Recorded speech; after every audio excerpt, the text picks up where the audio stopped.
नमस्कार. मी दिनेश खैरनार, नाशिक येथीलच आहे. मला साधारण ऑक्टोबरमध्ये पाठीमागे कमरेपासून दुखायचा त्रास चालू झाला, खुब्यामध्ये आणि तिथून खाली. त्यानंतर मी ॲलोपॅथीची साधारण 1 महिने ट्रीटमेंट घेतली. ॲलोपॅथीच्या डॉक्टरांनी सायटिका म्हणून सुरुवातीला ट्रीटमेंट केली.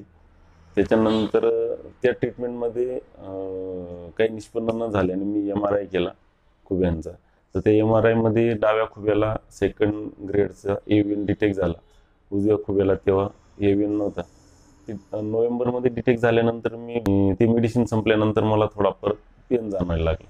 त्याच्यानंतर मला आपली नीरज गुजराती डॉक्टर साहेबांचा रेफरन्स मिळाला. त्या रेफरन्सवरून मी बाहेर जाऊन ट्रीटमेंट घेण्यापेक्षा आपल्या नाशिक सिटीमध्येच अनुभव घेऊन बघू म्हणून मी नाशिक सिटीमध्ये गोविंदनगर येथे असलेल्या श्री आयुर्वेद गुजराती सरांचं यांच्याकडे त्यांना भेटल्यानंतर त्यांनी कॉन्फिडेंटली 7 ते 8 महिन्यात AVN क्लिअर होईल असं सांगितल्यानंतर मलाही विश्वास बसला आणि त्याच्यानंतर मी ट्रीटमेंट चालू केली. ट्रीटमेंटमध्ये 7 दिवसाची थेरपी सांगितली. 7 दिवसाच्या थेरपीत सुरुवातीला पूर्ण अंगाला तेल लावून मालिश, त्याच्यानंतर पोटलीने शेकलं जातं जे इफेक्टेड एरिया असतील आणि इतर बॉडी पूर्ण.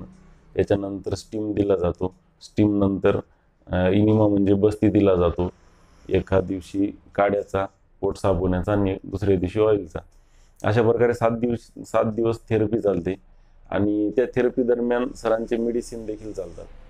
थेरपी घेण्यापूर्वी मला डाव्या खुब्याला पेन चालू होता थोडाफार, खूप जास्त पेन नव्हता. लिम्पिंग तर आधी संपलेली होती आणि उजव्या पायाला थोडं दुखायला सुरू झालेलं होतं.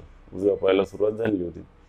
मग त्याच्या थेरपीच्या आधी मला रँडमली अधूनमधून बऱ्यापैकी पेन व्हायचा, कधी कधी रात्रभर पेन व्हायचा. तर ते दुखणं कंटिन्यू राहायचं. मग थेरपी स्टार्ट झाल्यानंतर मला 6व्या-7व्या दिवसापासून जवळपास बऱ्यापैकी पेन कमी झाला आणि सरांनी MRI पाहिल्यानुसार मला मानेच्या मणक्यात आणि लोअर बॅकला मणक्यांची झीज झाली होती. त्यामुळे माझी मान बऱ्यापैकी अधूनमधून लचकायची, दुखायची आणि लोअर बॅक पेन कंटिन्यू असायचं ड्रायव्हिंग किंवा इतर वेळेस बसल्यावर. तर थेरपी चालू झाल्यानंतर 6व्या-7व्या दिवसानंतर मला बऱ्यापैकी पेन टोटल निघून गेला. लोअर बॅक आणि मानेचा तसेच खुब्यांचा देखील पेन निघून गेला. त्याच्यानंतर आता जवळपास 10-15 दिवस झाले सरांचं मेडिसिन चालू होऊन आणि सदर मेडिसिन चालू झाल्यापासून आता जवळपास मला लोअर बॅकचाही पेन नाही, मानेचाही पेन नाही आणि खुब्यांचं पण दुखणं जवळपास नसल्यासारखं. अधूनमधून थोडंफार जाणवलं तर जाणवतं, नाहीतर पेन असल्यासारखं तर पेन पूर्णपणे निघून गेलाय.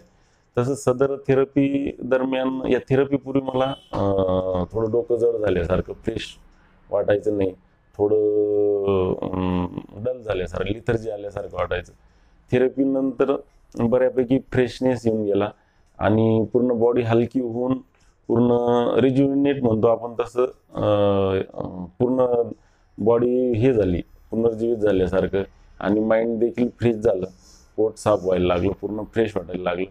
थेरपीतून इतर बी बरेच फायदे झाल्यासारखं मला जाणवलं आणि लोअर बॅक पेन कंटिन्यू व्हायचा. तो मला थेरपी झाल्यानंतर लोअर बॅक पेन जवळपास निघून गेल्यासारखं जाणवलं. लोअर बॅक पेन मला नंतर जाणवलंच नाही, नाहीतर कंटिन्यू मला एखाद्या वेळेस लोअर बॅक पेन बऱ्यापैकी त्रास द्यायचा. तेव्हापासून थेरपी झाल्यानंतर आणि आता मेडिसिन सुरू झाल्यानंतर लोअर बॅक पेन आणि मानेचा पेन जवळपास नाही, आतापर्यंतच्या अनुभवातून तर जाणवला नाही नंतर. आणि आता कंटिन्यू सरांची मेडिसिन चालू आहेत. मेडिसिन चालू झाल्यानंतर जसं आता पुढं भविष्यात अजून रिझल्ट येईल मी तसा फीडबॅक देईल.